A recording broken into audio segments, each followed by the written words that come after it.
ছবিতে কর্নারে ইয়াং শেখ মুজিবকে দেখতে পাচ্ছেন, সামনে উপবিষ্ট সোহরাওয়ার্দী ও গান্ধী। আজ যাদের নাম বলবো তাদের সামনে শেখ মুজিবুর রহমানের বসার পর্যন্ত সাহস ছিল না। মুজিব যদি হয় জাতির পিতা, ইনি হচ্ছেন আমাদের হোসেন শহীদ সোহরাওয়ার্দী। হোসেন শহীদ সোহরাওয়ার্দীর চামচামি না করলে শেখ মুজিবুর রহমান রাজনীতিতে চান্স পেত না। হোসেন শহীদ সোহরাওয়ার্দী না থাকলে আমরা পাকিস্তানের সরকারের কাছ থেকে বাংলা ভাষাকে রাষ্ট্রভাষা হিসাবে সরকারিভাবে স্বীকৃতি পেতাম না। শেখ মুজিব যদি জাতির পিতা হয়, ইনি আমাদের ভাষানী না থাকলে আওয়ামী লীগের জন্ম হতো না। মুজিবকে যখন আগরতলা ষড়যন্ত্রে জেলে ভরেছিল, জেলের তালা ভাঙবো, শেখ মুজিবকে আনবো, যদি ভাষানী সেই স্লোগান সৃষ্টি না করতেন, আগরতলা ষড়যন্ত্রের সময় শেখ মুজিবকে মুক্ত করার জন্য শেখ মুজিব জেলেই পৌঁছত। শেখ মুজিবকে জাতির পিতার নাম দেওয়ার অনেক আগেই 1971-এর 9 মার্চে এক বৃহৎ জনসভায় মাওলানা ভাসানীকে জাতির পিতা হিসাবে স্লোগান দিয়েছিল সাধারণ জনতা।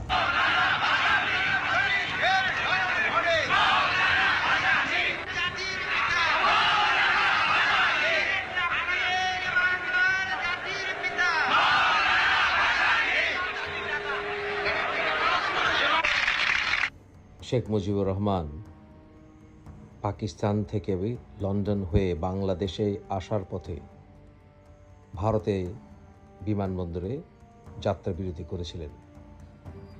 সেই সময় উনি জনসাধারণকে বলেছিলেন যে উনি বিশ্বাস করেন সেকুলারিজমে, উনি বিশ্বাস করেন গণতন্ত্রে,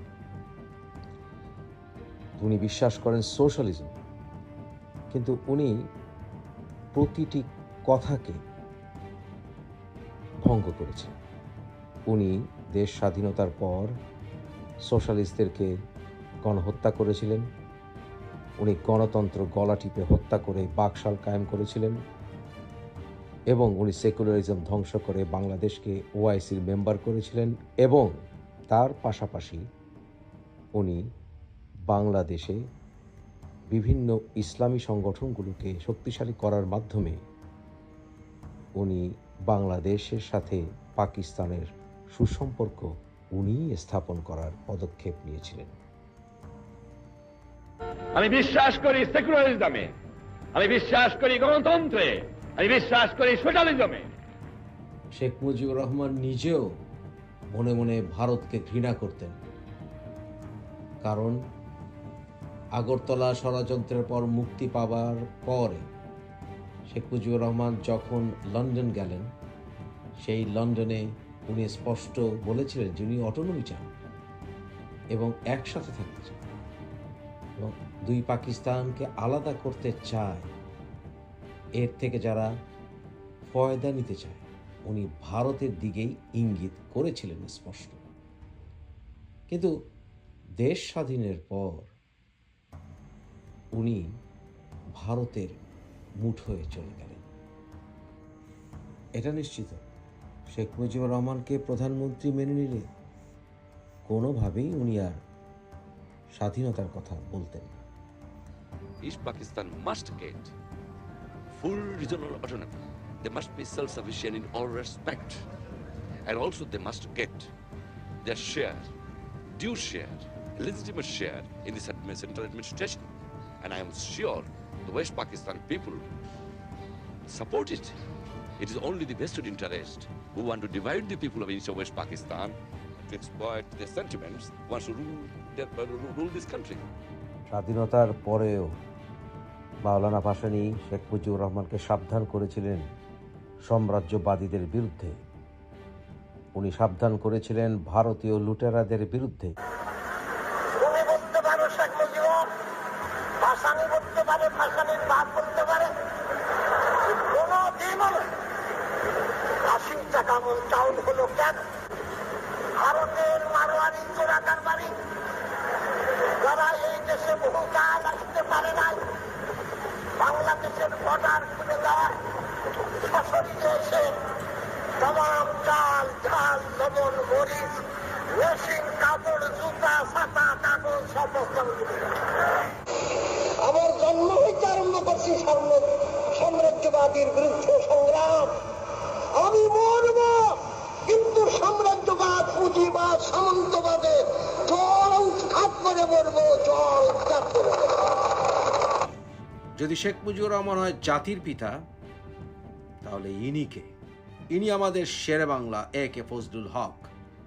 শেরে বাংলা না থাকলে যুক্ত ফ্রন্ট সৃষ্টি হতো না। শেরে বাংলা না থাকলে কৃষক শ্রমিকরা মুক্তি পেত না। শেরে বাংলা না থাকলে লাহোর প্রস্তাব সৃষ্টি হতো না। শেরে বাংলা না থাকলে আমরা হিন্দুত্ববাদী ভারত থেকে মুক্তি পেতাম না। শেখ মুজিবুর রহমান যদি জাতির পিতা হয়, ইনি মোহাম্মদ আলী জিন্নাহ। মোহাম্মদ আলী জিন্নাহ যদি ব্রিটিশদের সাথে বৈঠকে না বসতেন, I am on my mission and I can tell you nothing about the present. That's all I can say.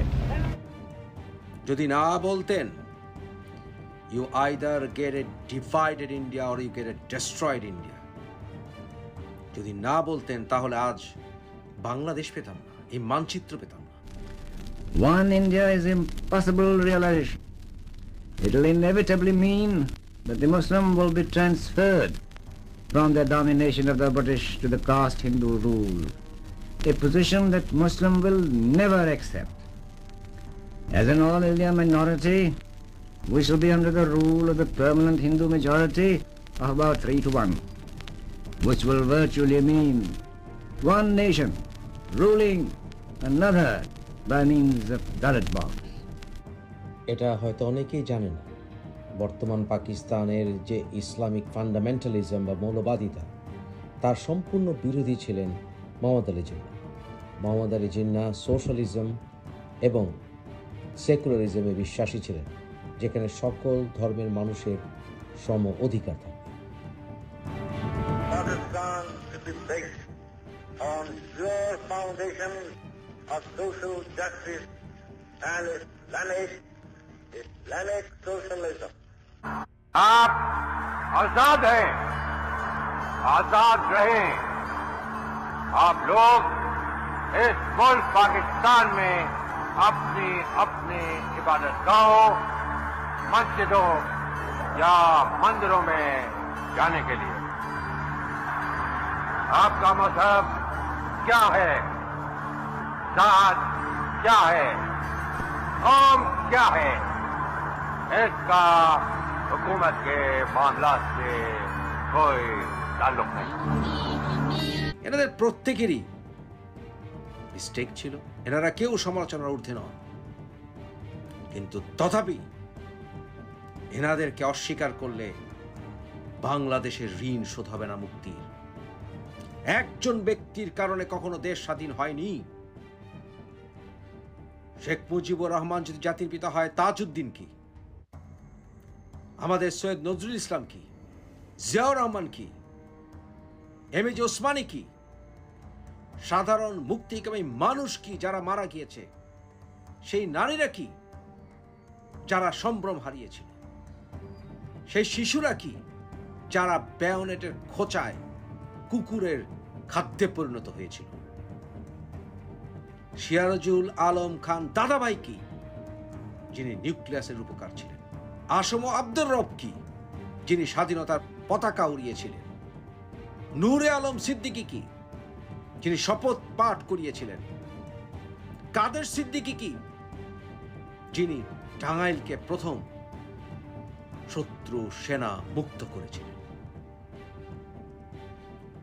Bangladesh কারো পাপের দয়ায় সৃষ্টি হয়নি। স্বাধীন চেতা বাঙালিদের মুক্তি কোনো এক ব্যক্তির উপর নির্ভরশীল ছিল না, এটা ছিল এক সামগ্রিক আন্দোলনের প্রকাশ।